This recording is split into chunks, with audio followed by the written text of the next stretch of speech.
आज तक करोड़ों लोगों की मौत हुई है, मगर एक इंसान ऐसा था जिसकी मौत बहुत अलग थी। वो था यीशु मसीह। यीशु क्यों मरा? क्या उसके मरने की कोई खास वजह थी? जवाब के लिए हमें जानना होगा कि जब पहले इंसान को बनाया गया तो क्या हुआ। बाइबल बताती है कि परमेश्वर ने जब आदम को बनाया तो वो परिपूर्ण था, यानी उसमें पाप नहीं था। वो अदन के बाग के सभी पेड़ों के फल खा सकता था सिवाय एक पेड़ के। परमेश्वर ने उसे एक आसान सी आज्ञा दी कि वो उस पेड़ का फल ना खाए। वो पेड़ इस बात की निशानी था कि अच्छे बुरे का स्तर ठहराने का अधिकार सिर्फ परमेश्वर को है। अगर आदम यहोवा की आज्ञा मानता तो वो खूबसूरत धरती पर हमेशा तक जी सकता था। परमेश्वर ने आदम को बहुत सी अच्छी चीजें दी थी, मगर आदम ने उनकी कदर नहीं की। उसने परमेश्वर की आज्ञा तोड़ने का फैसला किया, इसलिए उसने हमेशा तक जीने का मौका गवा दिया।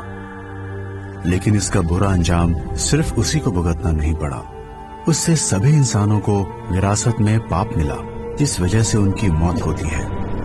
इंसान अपने आप पाप और मौत से छुटकारा नहीं पा सकते, उन्हें किसी और की जरूरत है जो उन्हें छुड़ा सके। इसलिए यहोवा ने ऐसा चमत्कार किया कि स्वर्ग से उसका एक परिपूर्ण बेटा धरती पर इंसान के रूप में पैदा हुआ। वो यीशु था। यीशु आदम की तरह परिपूर्ण आदमी था, लेकिन उसमें और आदम में फर्क यह था कि यीशु ने हमेशा परमेश्वर की आज्ञा मानी। इस वजह से यीशु बहुतों की फिरौती के लिए अपनी जान बदले न दे पाया। लेकिन एक इंसान की मौत से सभी इंसानों को कैसे फायदा हो सकता है? मान लीजिए एक बड़े कारखाने का मैनेजर कंपनी का पैसा चुरा लेता है।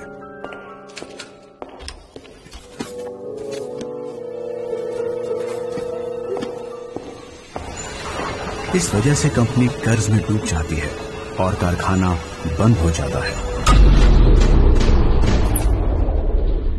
कंपनी में काम करने वालों की नौकरी छूट जाती है और उनका गुजारा नहीं हो पाता। एक आदमी की बेईमानी की वजह से इतने सारे लोग तकलीफ झेलते हैं।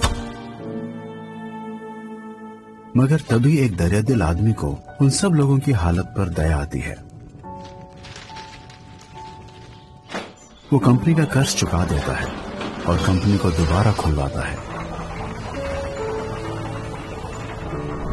इस तरह कर्ज चुकाकर वो कंपनी में काम करने वालों और उनके परिवारों को राहत दिलाता है।